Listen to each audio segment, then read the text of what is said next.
Imagine being created, not from a rib, but from the same dust as man.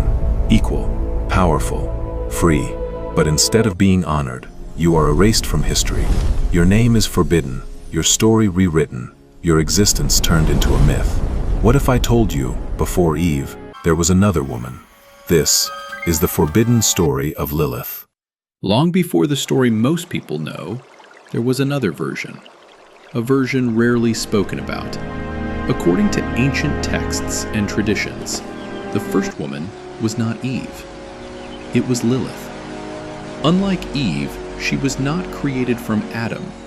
She was created the same way he was, from the same earth, the same dust, the same beginning, which meant one thing: she was equal. Not beneath him, not above him, equal. At first, this may not seem important, but in a world where order, power, and control mattered, equality was dangerous. Because equality meant she could choose, she could speak, she could refuse. And that's exactly what happened. At some point, conflict began. Not because of hatred, but because of control. Adam expected Lilith to be submissive, to follow, to obey. But Lilith refused. She believed they were created the same. So why should she be beneath him? Their arguments grew stronger. Tension filled the garden, until one moment changed everything. Lilith made a choice no one expected.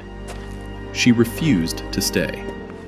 According to legend, she spoke a sacred name, a powerful, divine name. And in doing so, she left the Garden of Eden. Just like that. She walked away from paradise, from perfection, from everything. Not because she was cast out, but because she chose freedom. Think about that. She gave up everything, just to remain equal. But stories like that don't survive easily. A woman who refuses control, who walks away, who chooses her own path, that kind of story doesn't fit. So over time, it began to disappear, rewritten, replaced, forgotten, and in its place came a new story, the story of Eve, a woman created from Adam, a woman who fit the structure, the version that most people know today. But what happened to Lilith? She wasn't just forgotten, she was transformed. As her story faded from traditional texts, it didn't completely disappear. Instead, it changed. In later myths and legends, Lilith became something else, something darker. She was no longer seen as a woman, but as a demon, a night spirit, a dangerous being. Stories began to describe her as someone who wandered in darkness, bringing fear instead of life. But think about that.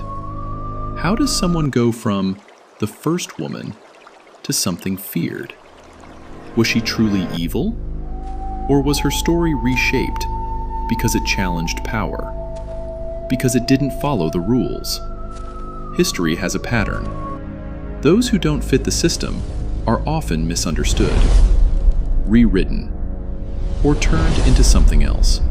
Over time, Lilith became more than just a story. She became a symbol. To some, she represents rebellion. To others, freedom. A figure who refused to be controlled, who chose independence, even at the cost of everything. But to others, she remains a warning, a story told to maintain order, a reminder of what happens when someone refuses to follow. So what is she really? A real figure lost to history? A myth created to explain human behavior? Or something in between? The truth is, we may never know. There is no single version of her story. No one clear answer. Only fragments. Pieces of ancient texts. Whispers of something older. Something hidden. But the fact that her story still exists, after thousands of years, means something. Stories don't survive that long without a reason. Maybe she was never meant to be remembered. Maybe that's why her story is so powerful, because it wasn't supposed to survive. So before Eve, was there really another woman?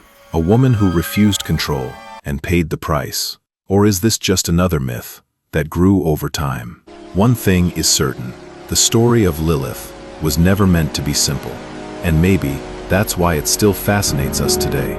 If you enjoyed this story, make sure to subscribe for more hidden history, because some stories were never meant to be told.